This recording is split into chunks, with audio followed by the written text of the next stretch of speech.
Hi, my name's Dee, your Professor of Woo Woo, and welcome to Sunchild Tarot, and welcome to our traditional look at the latest lunation, this being the full moon in Virgo. With me, Astrologer David Fischer. How are you doing, David? Good, Dee. Thanks for asking. How are you? I'm good. As ever, I'm pumped about this full moon, because it appears that every single full moon that turns up, I get pumped about it for some reason or another. But I've got a right this time. It's practically opposite my natal sun, so I'm looking forward to all sorts of events.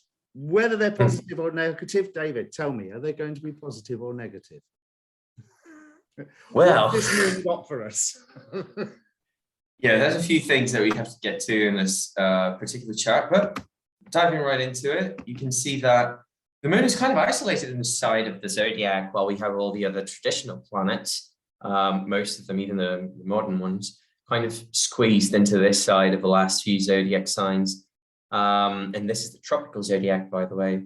So you have a stellium in Pisces, you have a stellium in Aquarius, and you have the moon kind of challenging those points of view and those senses that we have been taking for the past few weeks in a different way. Now, I would consider this full moon to be a little more malefic in nature, just because it happens by the very end of the signs that they are, the luminaries are present in. So you have signs going to the end of Pisces, and you get the sun going through the end of Pisces and the moon going through the end of Virgo. Those are malefic bounds. And you have also Neptune with the sun and Jupiter, and Mercury, the ruler of the full moon, is debilitated. Why do I say malefic? Not because it's going to be experienced as, all things bad happening to you at once, but because it's going to be like 55% malefic, 60% malefic, something like that. In the sense that you're going to have some difficulty understanding more fluidly what you need to understand to come to full awareness of the situation that you're in order to be able to dominate it, to do something about it, to manifest into reality what you want to do in order to resolve it, or in order to direct it best as you idealize. So are you saying the problem there is with understanding, or the problem is with actually creating?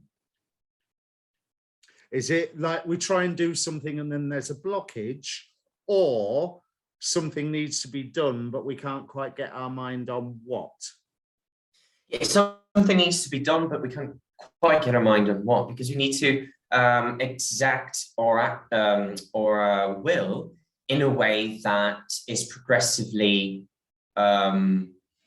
contributing to that particular goal that we had in mind. That's Virgo. You have a particular ritual that needs to be adapted in order to, according to the circumstances, in order for you to keep focusing on your long-term goal. That's the Earth mutable sign. You need to reassess the information, the data, and you need to reorganize it in order to make it fertile for the next season. You know what I mean? To make it able to go on. The mutable signs, they give us consciousness about things. They are the ones that pertain to accessing reality around us and idealizing this reality around us in a narrative. We take the facts at face value with Mercury according to our own experiences and feelings with Jupiter. And for those of you who are more well-versed, you might have heard that I've just inserted a bit of the signs that these planets rule in the character that I described for them right now. And thus, you have this full moon in this kind of malefic scene where you see, because of Mercury also being debilitated, you see some things in your rituals that because you idealized some things in a certain way. Like, I thought this person was shouting at me because they were such and such. And that's according to your previous experience. And you feel that without even thinking. It's part of who you are. You just react to it. But now you are able, during this cycle, and this particular full moon will bring that out in a lot of ways for each of us, how you've been judging the situation too much in a way that perhaps has caused a bit of it, has pressed things to be where they are right now. So we are kind of stimulated because Jupiter is in Pisces, receiving those planets, and that is a good influence. We feel positive about being able to change these narratives as soon as we perceive that there is something wrong with them. We just have to be careful not to be too hasty, in the sense that, okay, I see what's wrong. I can fix it. Please let me fix it, you know? Don't try to drown people in your rituals, in what you think needs to be applied or exerted exactly now, because Mercury is not supposed to be out of Pisces for a few days still. So I would tell everyone to, during the next fortnight, just to be very mindful of their own narrative, and that is not a fixed thing, and that it should be open to question, and that we should be more cordial to other people accordingly, in a sense that we don't need to make harsh stances right now, and that's the beauty of the mutable signs, I think. We need to go with our gut, but not really making harsh judgments. So, drawing from what I think you were saying, if solutions to current things come up right now, even as we're getting, obviously, the revelation of the full moon's light, I mean, it's shining on everything, that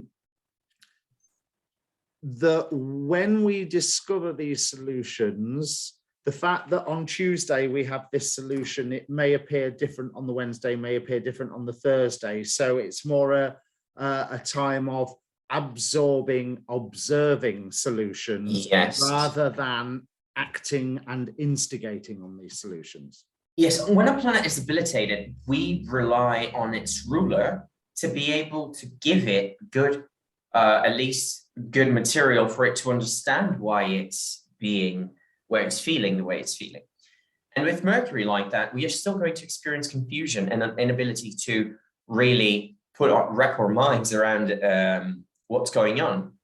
But if we just trust our gut instincts, we are going to see that we are revealed our true nature in a deeper sense. We are going to be revealed what has caused us to not have the right understanding of the situation. If we just open up to the possibility that we haven't seen it correctly, or that we have been feeling it through a fearful perspective, because fear is also associated with planets that are debilitated. They are fearful because they feel like they don't belong in a certain place, that they have to, in a traumatized way, to act in the world around them with their fear as their guideline. So they will avoid, which is a Saturnian word as well, certain outcomes that are not desirable for them. But in doing so, they prevent themselves also from kind of manifesting in a higher polarity, right? Because they keep themselves using from fear and ignorance in order to survive. That's trauma.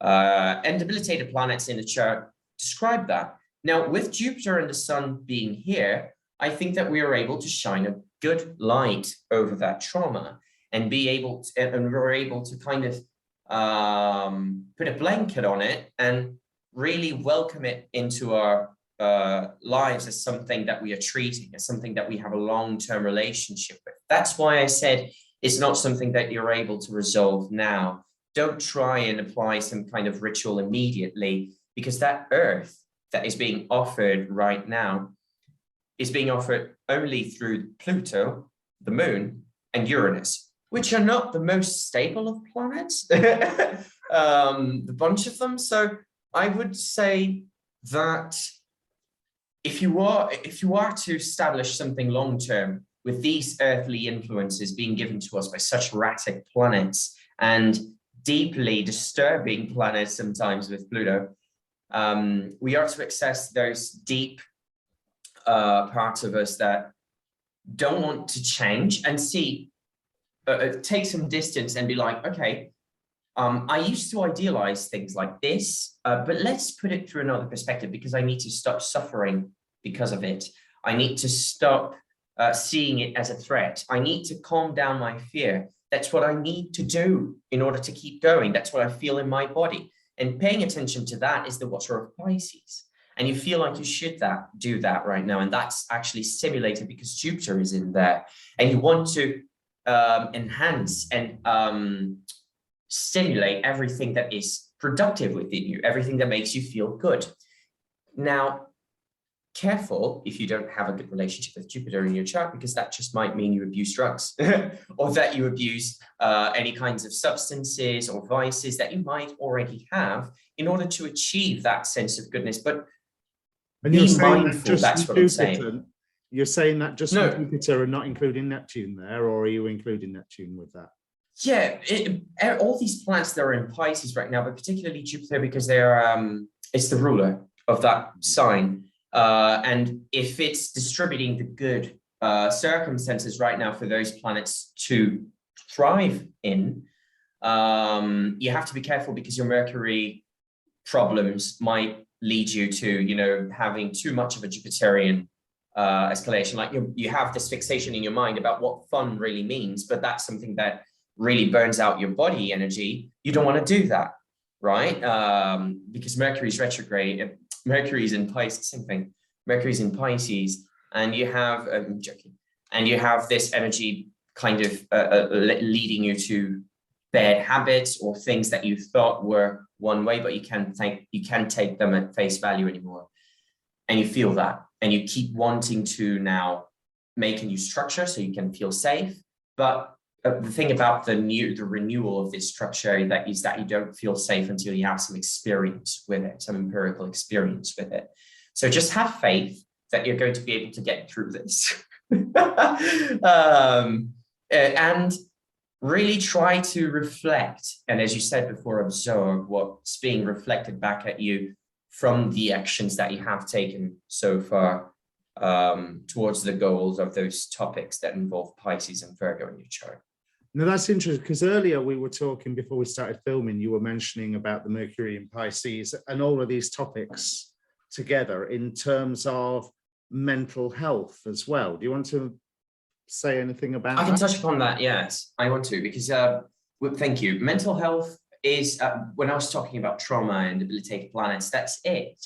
It's much about the narrative that we tell ourselves and how we've learned to construct that narrative around ourselves through our experiences. So Pisces is this experience of not being able to wrap your mind around what's going on. And children have, Jupiter represents childhood and innocence and children in general, and purity of thought and spirit. So when you're a child, you try to make a good reality out of anything that you were living through. So if you were living through a calamitous scenario, you're going to think of yourself either as the superhero that is trying to overcome all this chaos that's going on around you, so your parents will be proud of you somehow, right? Or you see yourself as a victim and you wait for people to save you from that particular scenario, and that's traumatic experiences in your life that cause these. And you have the planets being debilitated, describing that, to come back to the point. Now, mental health will be particularly challenged because the mutable signs, there are capacity to really connect our divine side to our more earthly side, to our more instinctual side. And how our consciousness does that, the dense there are, Jupiter, which is the more experience side of it, empirical experience of your body, and your Mercury, which is the more mind character, the logos kind of character. You kind of have to do this dance with both of them. Like, yeah, I want these good things. I want these enhance the goodness in my life, but I also need to have some structure in order to do that. And for me to achieve it, with the other modalities, I need to be aware of where my higher thoughts are, where I am directing my mind consciously, And also what my body is telling me about, your body is a machine that detects things around you, not just so you can, feel things. It doesn't have a purpose in itself. It's to inform your higher mind, your higher consciousness, if the goal that you're trying to reach is actually available right now and through which means. So we as an embodied soul have to put those two things, the higher mind focus and the bodily reactions, together. And this full moon in Virgo is showing us the failures of that, where we have not been as conscious as we should have been with our rituals or with the things that we have dedicated our time to. We dedicated our conscious attention, our mimicking, our hours of YouTube or Instagram or TikTok, trying to identify ourselves with some higher concept that we don't even notice that we're doing. But we are absorbing those materials as if they were somehow escapes for us to integrate society in a way that's less painful than being ourselves, than being truthful to what we feel in our bodies. Because we have been taught to deny that through our trauma. And right now we are being shown that. That's why I say it's going to be a little bit malefic. We are being shown that in a way that's kind of painful, but there is availability of a good narrative to be reconstructed around that now that you're conscious of it because of the Jupiterian influence. I would challenge, although you're probably using it in a far more astrological term than what I think of the word, I would challenge that if that's the definition that you're putting to it, I would challenge that that is actually malefic. That actually sounds like a good hard dose of common sense. And look, here are the facts. Here are But the thing is that here are the facts are also is also not something that you can take to heart, because you have Mercury in ability still. So here are the facts, but tomorrow the facts are going to be saying something else, because reality in itself doesn't make sense in a lot of ways. And that's the thing. In order to accept reality as it is, we need to also grasp that it doesn't make sense, and that the facts, as we call it, can change, because they are just a way that we have to grasp reality and to be safe in it. And that's not available right now because Mercury is debilitated in this full moon, ruled by it. The safety of being aware of the facts is not being offered to you. So you have to construct those facts nonetheless, so you are able to work. The thing is, you have to make yourself satisfied and content, and you have to make yourself conscious and thriving in this scenario where you don't know what to do, but you trust your gut instinct. So how have you nourished that side of yourself so far? How have you nourished your Piscean house to the point where you trust, when you have a bad feeling about something, that you need to go inside and back off from people and things that make you feel that way? How much do you trust yourself to make those decisions when those feelings comes up? And someone who informed me of these Pisces and Virgo interactions so much as well, that I really love to listen to her reflections on her, is the People's Oracle, Dana Lynn. I'm always referring to her, and I'm always going to refer to her. This full moon also is going to happen in the same pair of signs in the sidereal zodiac, which is her specialty. So you should check her out.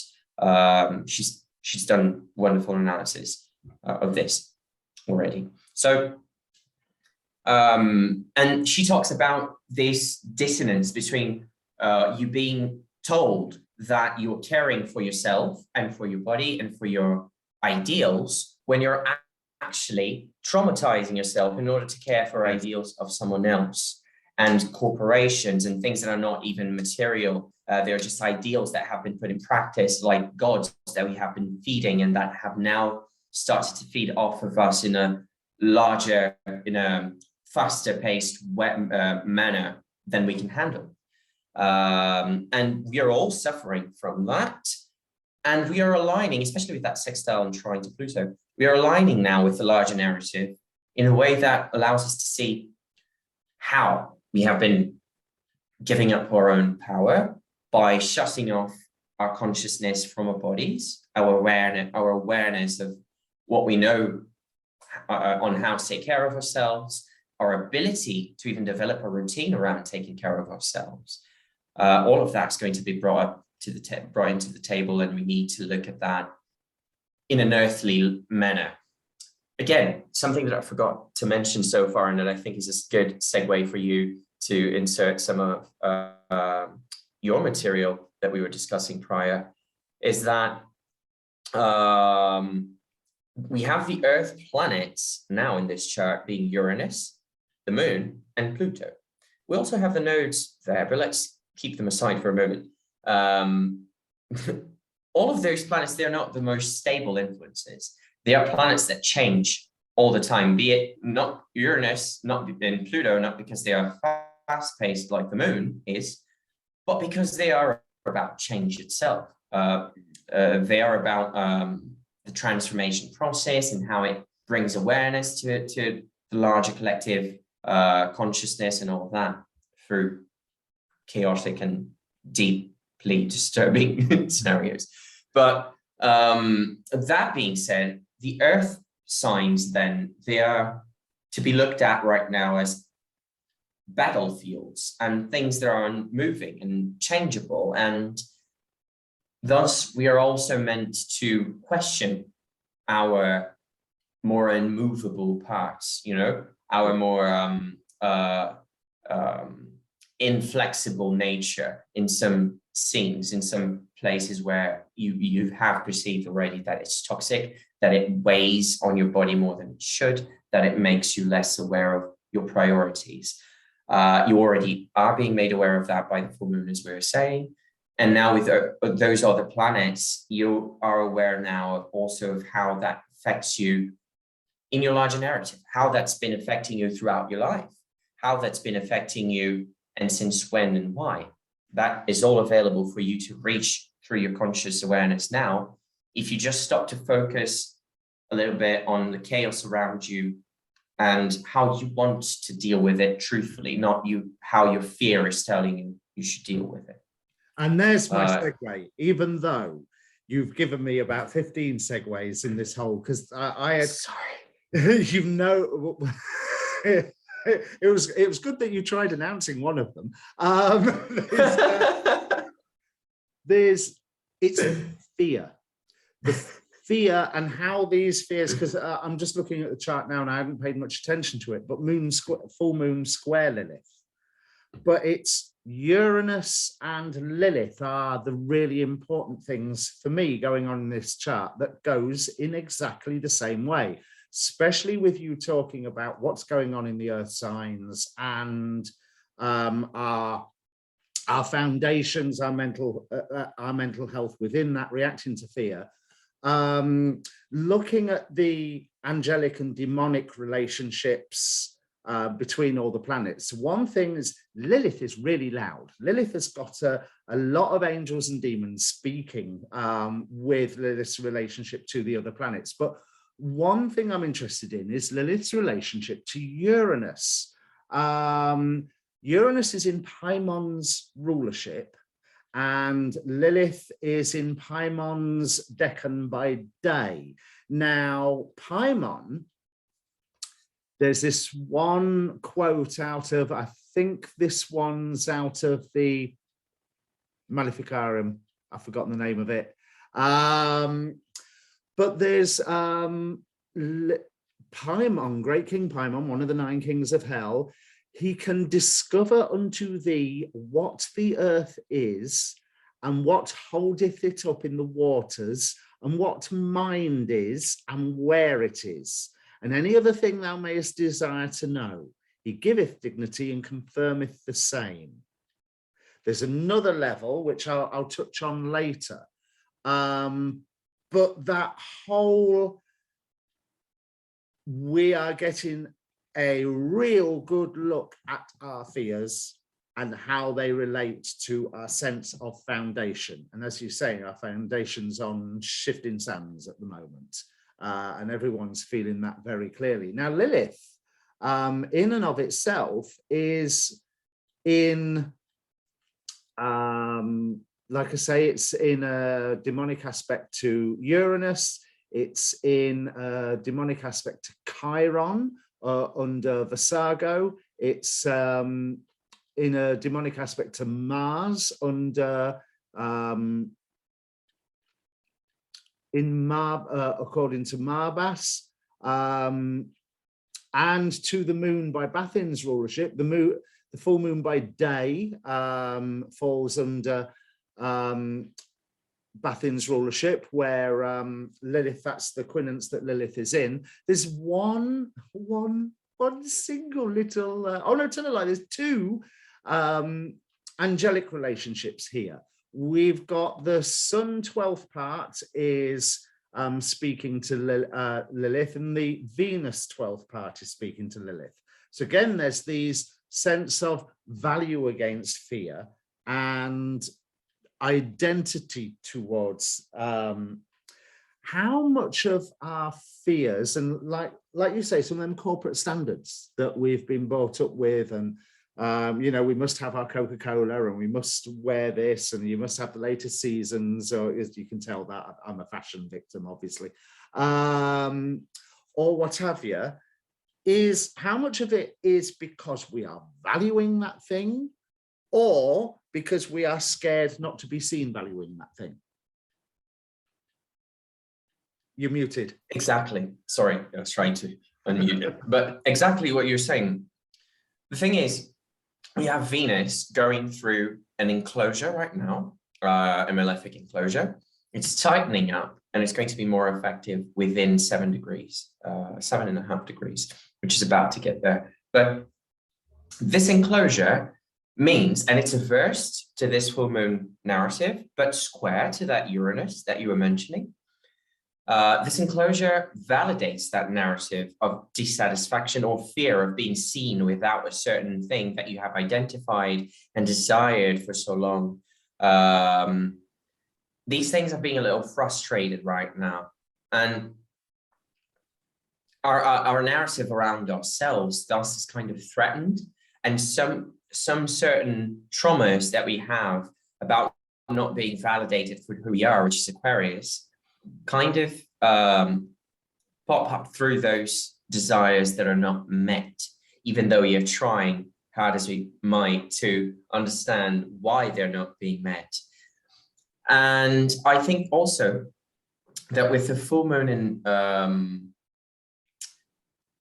mercurial sign in Virgo, in an earth sign, we have offered to us the capacity to, again, reflect on the things that we had been doing that had been leading us to repeat certain frustrations because of fear, as you were saying.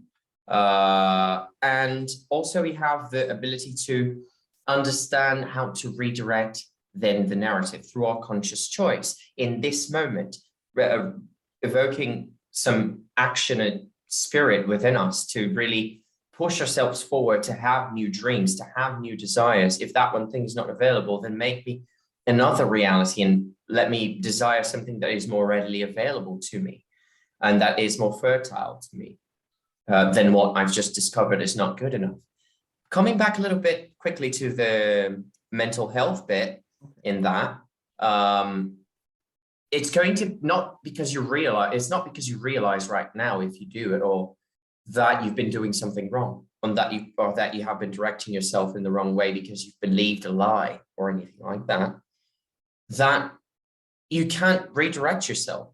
As soon as you take consciousness of that, try to be as thankful as you can that now you have enough data to move on, and that now you have better grounds to stand on your actions than you did previously. And that's a perspective that can be built up from any scenario that you find yourself in right now. That's pretty much built up again by, as we was talking, I mentioned about Venus's aspect to Lilith. Now, we can look at the 12 parts later in terms of looking at it as the chart. But Venus and Lilith are talking to each other quite a lot. In modern terms, they're sesquiquadrate. So square and a half. Venus is looking at Lilith going, Really? What are you doing? What are you doing? Now, this is backed up more by Venus is talking to Lilith's 12th part by the angel Hahuia. Hahuia is about protection and overcoming jealousy, two themes that I think were implicit in what we were saying earlier with those corporate standards. They will try and play on a person's jealousy. They have that, you should have this. But there's also that protection element of you can protect yourself with this, or now the light is shining more on you can protect yourself better without it. And then Venus's 12th part is talking to Lilith itself through Hariel. Now, this is a slightly different relationship, and this is why I'm putting all the weight on Venus talking to Lilith rather than Lilith screaming back at Venus, because the Venus 12th part and Lilith by degree is ruled by the angel Hariel, who is about long-range vision and purification. So there's this, yeah, you've been trying to protect yourself with this, and you've been trying to keep up with the Joneses and what have you, but hang on a minute, take the longer view here. You're better off rid of this stuff. You're better off getting out or getting rid of it because it's not necessary. And it's not necessary, not because there is a better narrative, but the fact that you try to construct a narrative that was so fixated on something, or that has such a fixed structure, is unnecessary. You see, and this is a lesson to be learned now. Not that there is a better way to construct your narrative necessarily, but there is a better way to even have narratives to simplify it. Simplify it. Yeah. Because there's, like I say, when we get to the 12th part, so I was telling you earlier about that, there's a septile based yod. Thank Rick Levine for me coming up with this one. If anybody is to turn around and watch this and go, what on earth is he talking about, a septile based yod? But I saw this interview with Rick Levine, and he said, yes, there's traditional yods, but you can also have yods with other bases, which made me go, oh, what can I find? And there is a septile based yod to that Mercury in Pisces from Saturn's 12th part and Chiron's 12th part. So there's these two inclinations of the structure, the building and the wound that was covered with what you were saying earlier. I forget what phrase it was that you said, but when he was talking about how the Mercury in Pisces is helping us look at, well, exactly what we was just talking about with Venus, those things that we can have that reaction if we're listening of, yeah, I don't need to look at that anymore, or I don't need to think that way anymore, or I don't need to carry that value because there's something better here, or I can't carry that value because things are shifting too quickly, so there's no point. So there's that would be more like it, because you have Venus being in Aquarius. She wants to have that stability, but still, and she's given some by Saturn, but she knows that stability lies beyond a graveyard full of barbed wire and wild mad dogs that you have to cross on a run without being blown up by the mines. So you have, your path laid out to you. Just, do you have the strength to cross it? How much do you desire it? How much do you even desire to be able to build your own desire, to even know what that means? Or do you just desire things that you think are desirable? Do you really have contact with yourself, with your body, your desires, because Venus is exalted in Pisces as well, so you have that connection through that. But Venus is also in her own terms, so she has some dignity in this whole scenario. And that dignity, I think, is one of the things that informs us that we are not satisfied with the current, one of the things that also corroborates to the debilitation of Mercury. We are not satisfied with what's being delivered to us by circumstance in terms of pleasure and fulfillment. And now we are being made to question that. And by questioning that, questioning our methods, and by questioning your methods, sometimes we question our values and who we really are.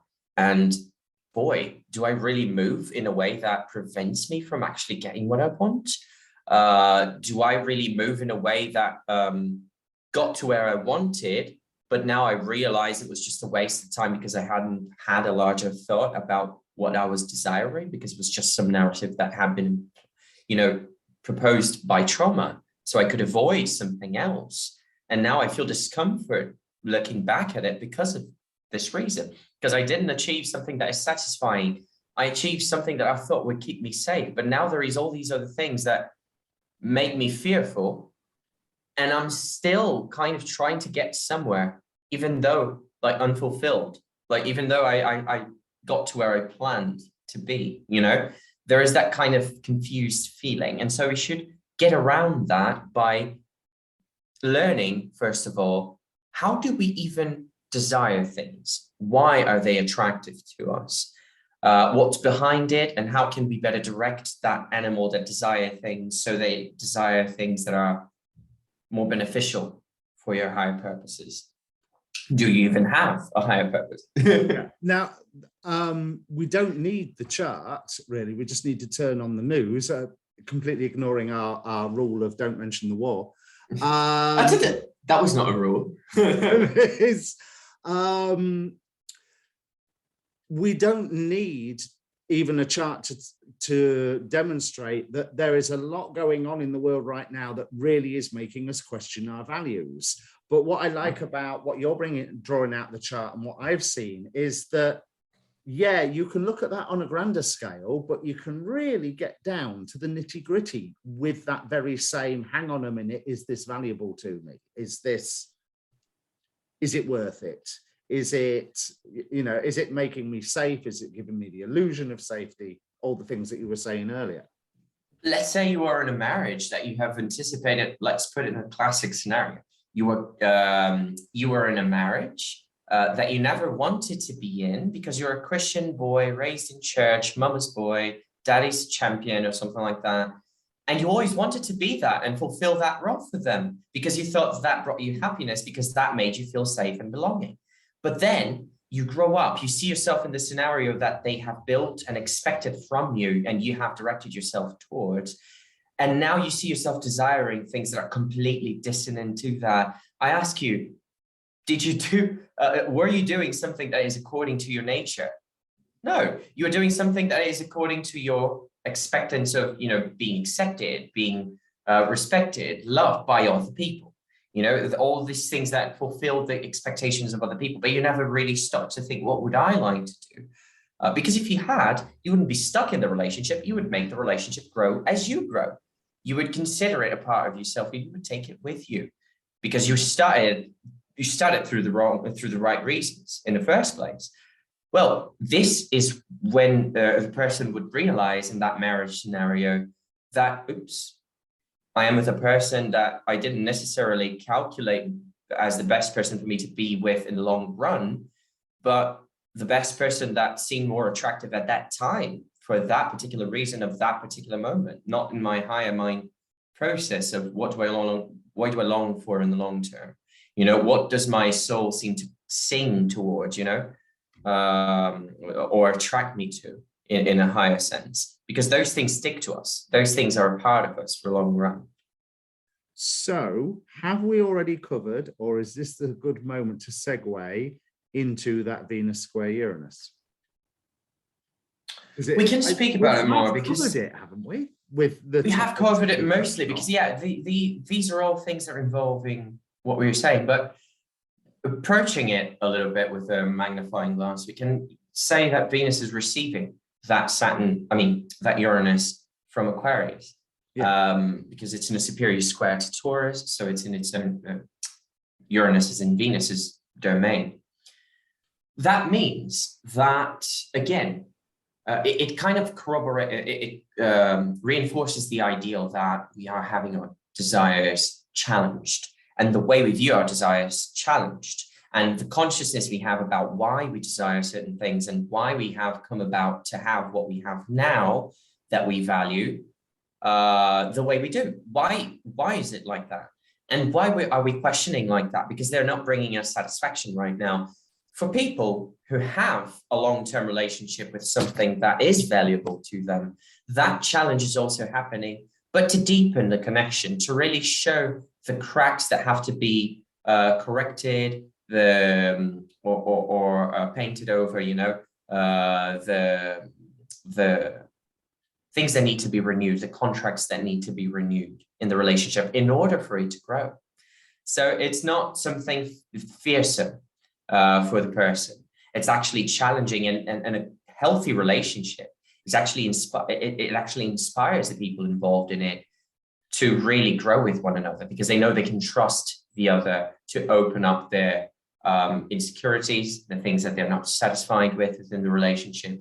And they know that even if they are not speaking to one another in that particular day because they have, you know, reached a tension point, they have the confidence in both of them that they will work it out throughout the day or till the next day and so on, because they have the long-term goal established still as a contract between them. And that's it, basically. This message is being hammered home. This message is really being hammered home, because not just are they in an applying square 1 degree 5 minutes, they are contraparallel to one another by 5 minutes. An orb of just 5 minutes, exact contraparallel. But what really draws my attention, because these are the sort of things that do, the 12th parts of both of them are almost exactly, and I'm talking within minutes, the 12 parts of both of them are bisextile to one another. Again, there's this message of, we are pointing this out to you. You've got to get it right this time. We're pointing it out to you. Can you pay attention to this, please? That bisextile being, the spiritual intervention of the motivation of the planet's actions of showing us these things, which you've already summed up in the way that you've described that square and associated planets. Yes, because Venus, and you see you have Mars here in the 12th parts in Taurus. You have Uranus in its 12th part of Virgo, right on top of the degree of the moon, apparently. So these things, going back to the main wheel, these things reinforce that there is some kind of intention, underlying intention that encompasses all of these planets of disrupting a particular mode of action from everyone through those two houses, Virgo and Pisces, and especially now also being affecting Taurus and Aquarius with those transits that we are mentioning right now. But they are more of an ongoing story that the full moon in Pisces is a climax to, or a point of significance in the story. So we can achieve conscious in the larger scenario of, you know, what do we desire? Why do we desire? Taurus is our sense of safety. One thing that I was saying that Dana Lind really describes well in Taurus, in her description of sidereal Taurus, that I think also applies to the tropical zodiac, even though she say it doesn't, I think it does. In my experience, it does. You have the Earth sign of Taurus representing this will to belong and the safety through likeness to others around you. And thus, the opposite sign, Scorpio, would be not belonging, the fall of the moon, whereas Taurus is the exaltation. You belong to the group, the collective, the moon, and it's stable. You can grow there. People receive you well. That's because Taurus makes you like everyone else. Venus is the planet of relationships. She makes things harmonic. It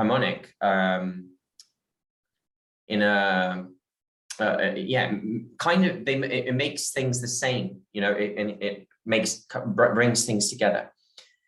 And so in a way where our Taurus falls in our chart, we feel that we need to live up to other people's expectations. And in some ways we do. In some ways, people will look at that part of our charts and our personalities and the topics related to that, and they will tell us, well, you really are what people expect of someone like you or someone your age in this particular scenario. And for that, you're going to be praised in some way, or we're going to validate that. You have problems with that particular area of your chart. You have some trauma around belonging through looking like other people, or having the same nice things that you felt you didn't have as your friends did, or traveling the same places, or knowing the same things, basically. Yeah, you're going to have the Scorpio experience, basically. So it's a little bit of a change of subject, but is there, I'd like to dive into the symbols, certainly of this full moon, I was just thinking on the back of what you're saying. So this Venus thing, or in my terms, the Uranus and Lilith thing, there's also, I'm hearing an implicit danger with what you're talking about with the belongingness of, are you doing this for you, or are you doing this for, it sounds right, it's the popular thing, I will be exactly. You have to be in tune with your intentions in such a way that you're not telling yourself, oh, it's because of other people that I'm doing it, because it's expected of me, so how couldn't I? That's the wrong way to go about it. You know, you have to be so truthful to yourself to the point where you're just enacting your own intentions without even thinking about them, and they are going to be truthful. They're going to be who you are, and you don't have to be afraid of them, because they are, you know, you're being genuinely yourself and spontaneous. We have to measure our actions in a way that don't affect others, to a point where they're not affecting us as well, in a way. But we have to think about all of that. But in order to have a healthy approach to that, in order not to go full on one extreme or another, too altruistic for the wrong reasons, or too egotistical for the wrong reasons, you have to go in the middle, saying, I have to be aligned with my complete truth of what I believe and who I am. And I have to find people who reinforce that also spontaneously and truthfully, so I can come to an ideal and reinforce it in the world, try to show it to the world, try to bring it to reality in the long term. And that's being true to who you are. That's bringing your God into the forefront and showing people the light that you're shining, you know, in poetic terms, I suppose. And we definitely know I think that's important right now. Yeah, and right now, with the mutable signs, tying back to what we were talking about earlier, we are being able to access our connection to the higher mind, to our higher selves. And I mean to source, and to you being able to notice your emotions and not identifying with them, just noticing them, and being able to take some distance and redirect them as needed, because you understand that circumstances shift and there is no narrative that is unchangeable, so long as you apply yourself for time enough to let it flourish in the way that you intended it at first. And that is the beautiful time to move on to the symbol. And hold what. Do you want me to stop screen share? You might as well for a moment, yeah. Because we can go on to the 12 parts in a moment if there's anything else you want to draw out. But I am not the first to reveal. Kai Pacha, Anastasia, Cosmic Astrologer have already revealed or talked about the Sabian symbol for the 28th degree of Virgo, which you can translate to a certain amount of, oh my God. But there's another layer I want to put onto it. But the actual Sabian symbol is a bald-headed man who has seized power. So the keynote that Daniel Rudyard has written about this is the sheer power of personality in times that call for decision.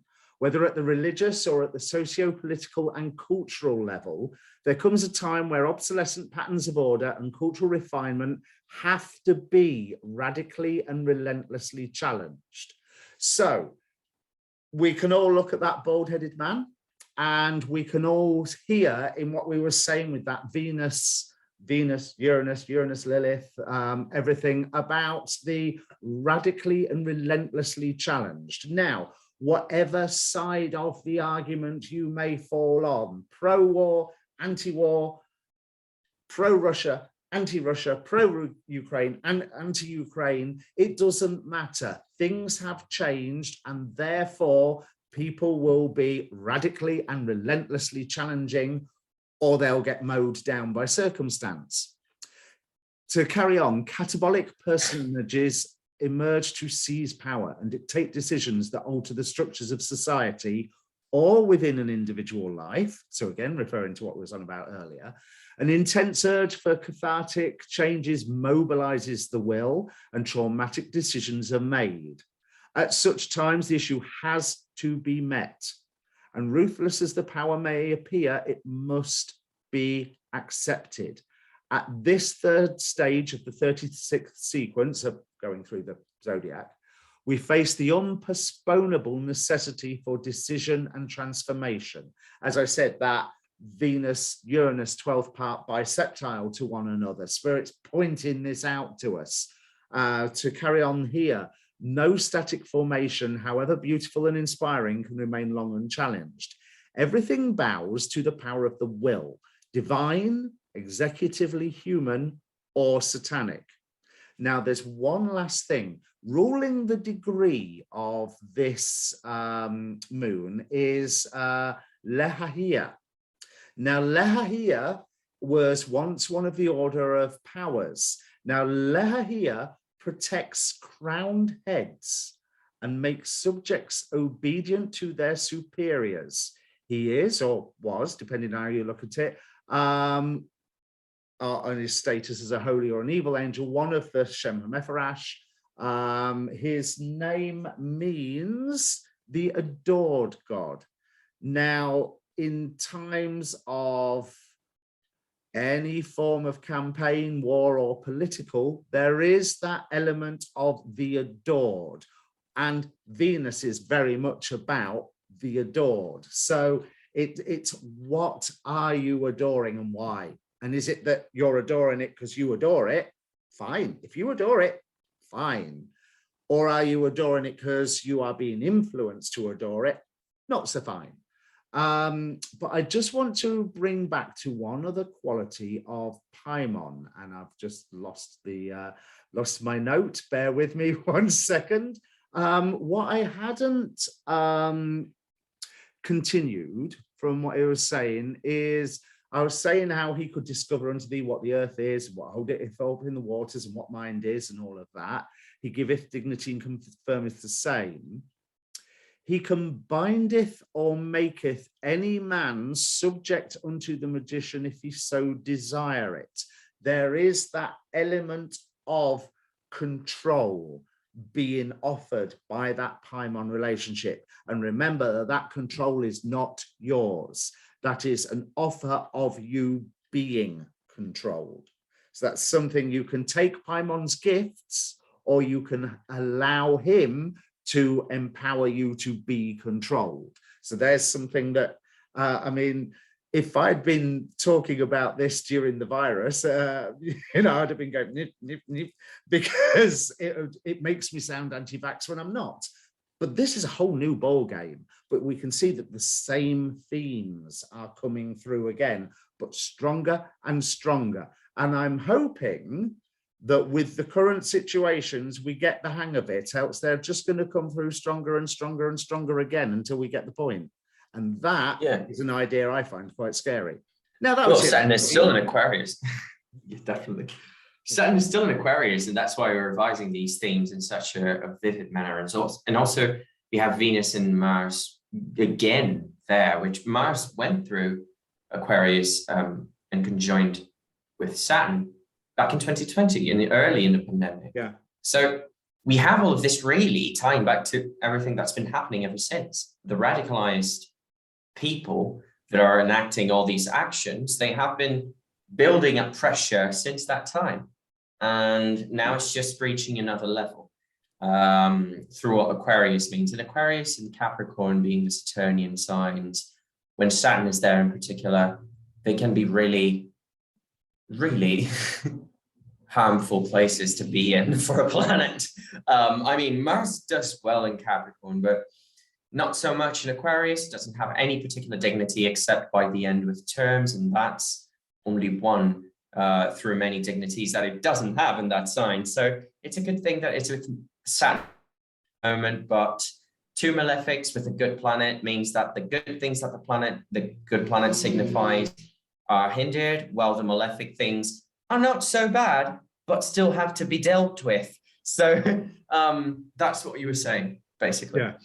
Do you want to share the 12 parts chart? Because yours is less only if you want to say something about it. Well, I haven't got a lot that I want to say about them that I don't think we've covered already, to be quite honest. Yeah, there's nothing really I want to touch on the 12 parts. I just brought them up because I thought it would be interesting for people to visualize.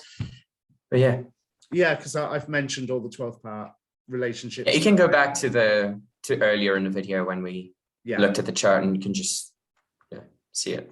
Right. So, okay, David, standard question every 2 weeks. What are you up to? Okay. I'm still offering my tutoring sessions if you want to learn any particular techniques like zodiacal releasing, perfections, even progressions with lunar cycles in particular, and stationary planets and progressions, how to connect those things to your birth chart, predictive techniques in general if you don't know any of them, and how to apply them. I can help you with all of that, and natal analysis as well. Also helping you figure out how to go about a consultation, since I've been doing it for over 3 years now. And I can help you guys with all of that. Also, I have some other services that are available in my website, in the first place, astrology.com. And you can find me through my Instagram and Facebook page as well, in the first place, both of them. Links down below, of course. And as ever, I can recommend David, because if you've been a long-term viewer of this channel, you've noticed how my knowledge of astrology has jumped ahead leaps and bounds, and that's through working with David. And that's not even with taking proper lessons, just sitting chatting over cups of coffee, so actual structured lessons. And I can recommend his readings. As ever, you can approach me for a tarot reading. I'm sure there will be some more monthly zodiac readings coming up. I am so sorry, people. Life has been crazy. So my commitment at the moment is to these lunation videos. And if I get a chance to do a zodiac reading, I will. But that doesn't mean that there isn't space for, if you want to come to me for a 3 or a 6 deck reading. You've seen my stuff on the channel, or you can see examples of it. All the links are down below. In the meantime, so that things that I've pulled out of what we've discussing, there's a certain element of less is more when we're looking at what we are valuing, and be truthful with yourself. And that, I think, is probably the best point to end it. Yeah. Yes. I just wanted to say, for all those of you who have mental health issues and are struggling with that, please don't try to go through this alone. And Jupiter being in Pisces may be help coming from places you didn't even expect. So do reach out as much as you can. Don't just fall in that trap of, oh, everything is doomed because I never get it right. At one point you will. You just have to persist long enough and have faith that you can, and you will achieve it. I know that sounds a little bit superficial, but the main message was seek a professional of mental health that will help you work through your issues, because there's always a way out in these scenarios. Take it from me. Right. So now, to completely change the tone, smash that like button. Subscribe to the channel. Share the video. We will see you both. We will see you both. We will see you all. We both will see you. I guess everyone will see. Yeah, in 2 weeks. See you later. Cheers.